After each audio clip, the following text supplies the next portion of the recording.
Assalamualaikum warahmatullahi wabarakatuh. Waalaikumsalam warahmatullahi wabarakatuh. Selamat pagi. Pagi.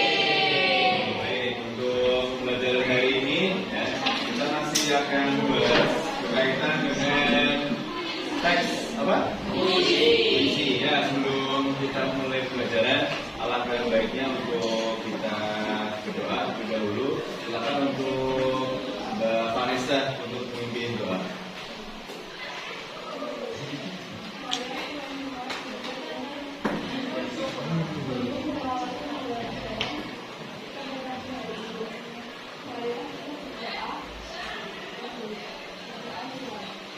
Bismillahirrahmanirrahim. Ya Allah, ya Tuhan kami, siswa-siswi SMP Negeri 1 Nasihat Abikir yang berada di ruangan ini berniat untuk bersungguh-sungguh mengikuti pelajaran dengan penuh disiplin dan penuh tanggung jawab.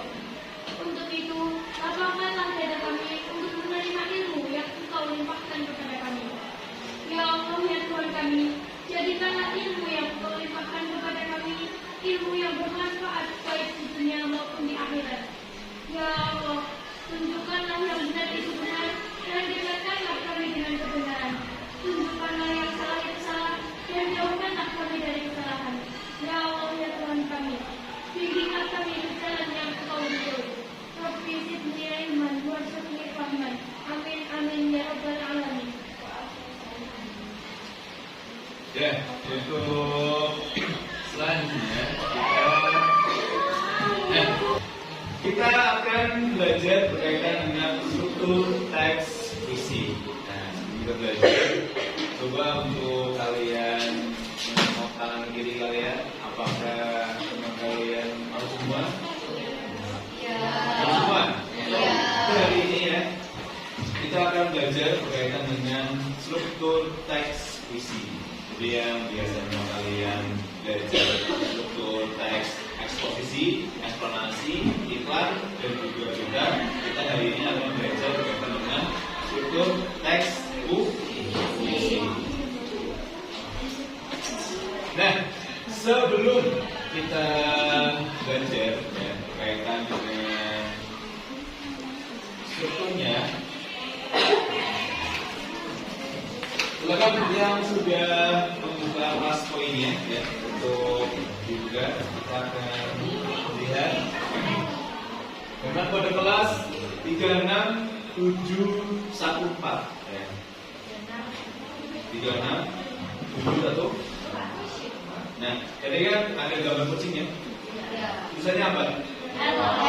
Jadi menanyakan kabar kalian. Kira-kira hari ini bagaimana kabar kalian? Silakan bisa kalian tuliskan di kelas poinnya. Jangan kalau hari ini kamusnya ini.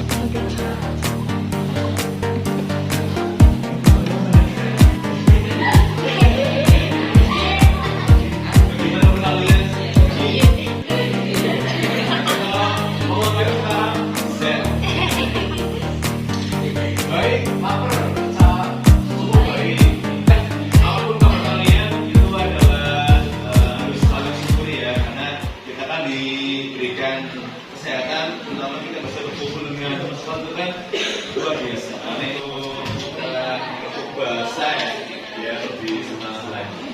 Baik, tepuk bahasa. Saya bahasa, kita bahasa, Indonesia berbahasa. Jadi yang lapar semakin lapar ya, yang kenyang semakin enak. Saya tahu Anda. Baik, tujuan pelajaran. Jadi untuk hari ini kita akan belajar tentang struktur teks puisi. Jadi ada tujuan ya. Maka belajar kalian.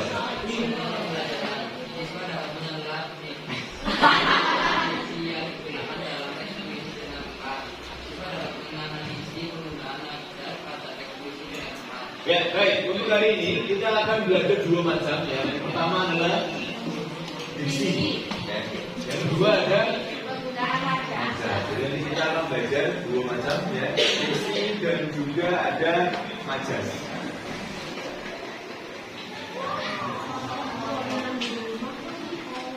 Dan di sini kita akan belajar berkaitan dengan struktur teks puisi. Jadi ada dua macam ya. Ada yang namanya struktur batin dan juga struktur fisik. Jadi ada dua macam di sini. Ada yang namanya struktur batin dan juga ada yang namanya struktur fisik. Ya, dalam hal ini akan dijelaskan oleh Mbak Firsa. Silakan Mbak Firsa.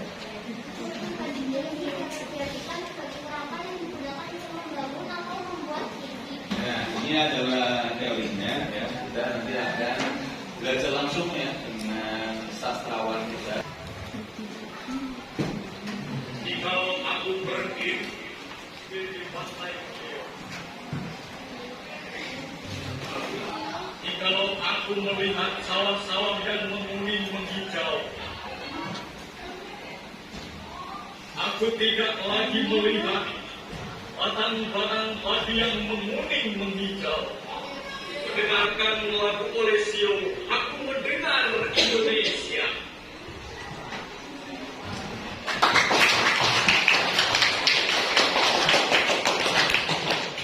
Ini adalah puisi karya siapa?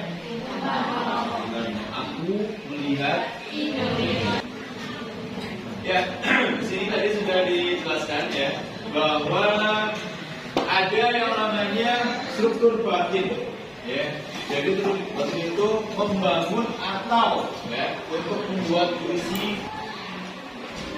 Nah, coba kalian buka lagi kelas poinnya. Saya ingin melihat ada beberapa struktur batin. Ya, coba untuk kalian kira-kira apa saja struktur batin itu.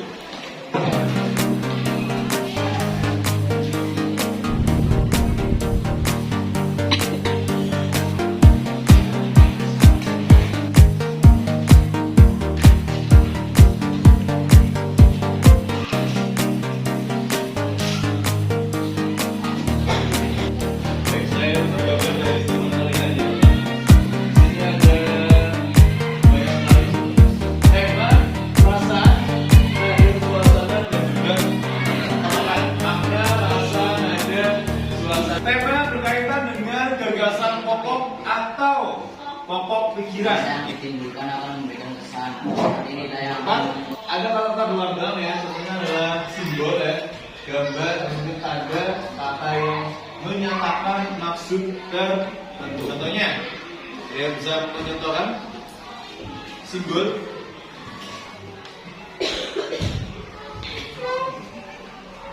Ada yang bisa mencontohkan berkaitan dengan simbol?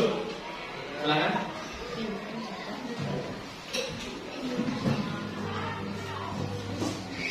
Ada? Bhinneka Tunggal Ika, betul. Itu masuk ke dalam simbol ya. Jadi burung garuda yang ada Bhinneka Tunggal Ikanya itu merupakan artinya apa? Meskipun berbeda, kita tetap satu, yaitu Indonesia. Ada lima. Lima merupakan persamaan bunyi pada puisi. Lima akan digunakan di awal, tengah maupun di akhir puisi. Majas merupakan bahasa kias yang digunakan untuk menciptakan pesan tertentu bagi pendengar atau pembaca. Jadi memang ini digunakan ya untuk mempercantik ya dalam sebuah puisi kawan.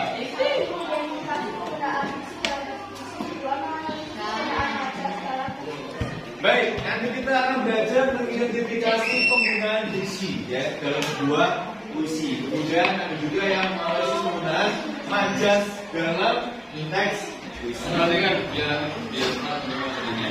Di sini ada satu puisi ya, puisi yang berjudul Sajak. Nah nanti silakan kalian untuk mencari ya berkaitan dengan mengidentifikasi diksi dan juga menganalisis tentang majas. Ya. Cukup jelas ya? Ya, silakan untuk bekerja.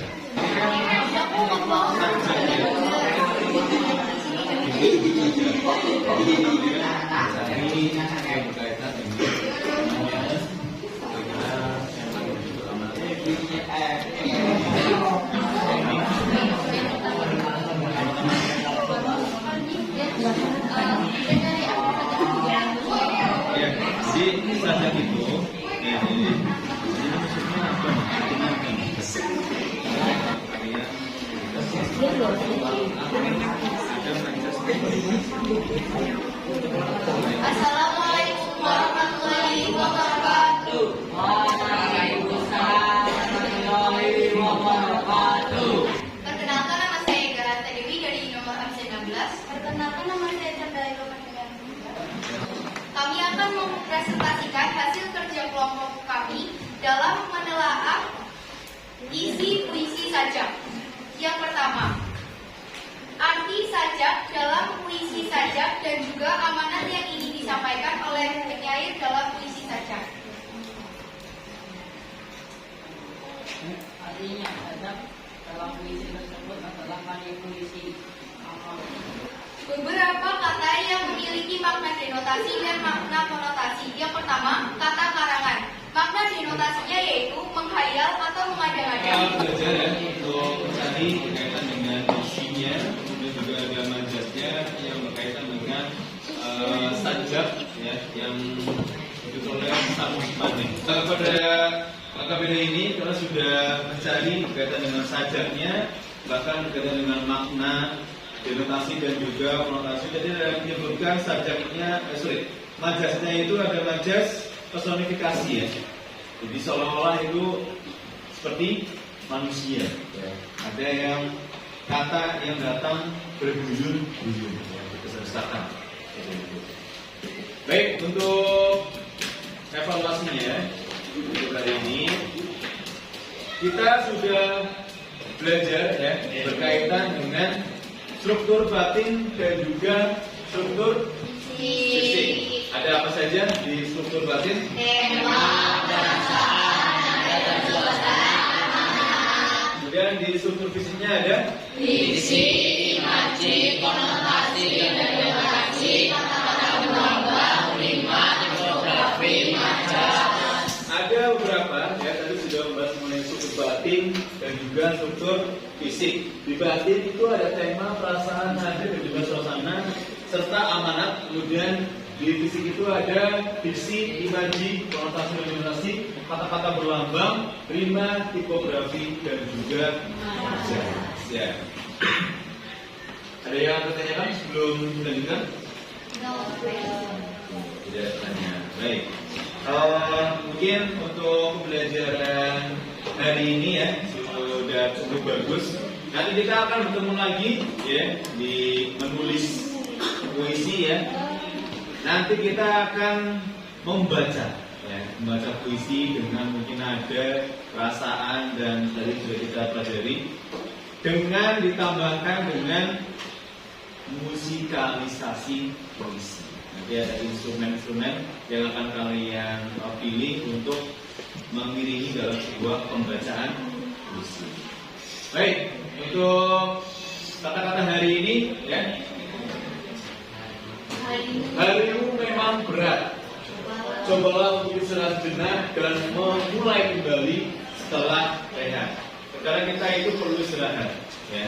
Perlu istirahat, perlu perubahan, ya. Jangan salahkan kalau orang-orang yang suka rebahan bahwa hidup itu tidak perlu terlalu diperjuangkan karena kita berjuang itu ya secukupnya dan seperlunya. Ketika emang harimu itu sangat berat, ya, cobalah untuk istirahat sejenak dan mulai kembali setelah rehat. Jadi untuk merefresh bahasa Indonesia hari ini, semoga ada hikmahnya, ada manfaatnya. Semoga kita bisa menjadi manusia yang lebih baik lagi, lebih baik lagi dan lebih baik lagi. Karena sebaik-baiknya manusia adalah yang berguna bagi orang lain. Itu jadilah manusia yang berguna dan bisa membantu kepada orang lain. Sekian dari Pak Arifin. Apabila kata-kata yang kurang berkenan, saya mohon maaf. Wassalamualaikum warahmatullahi wabarakatuh.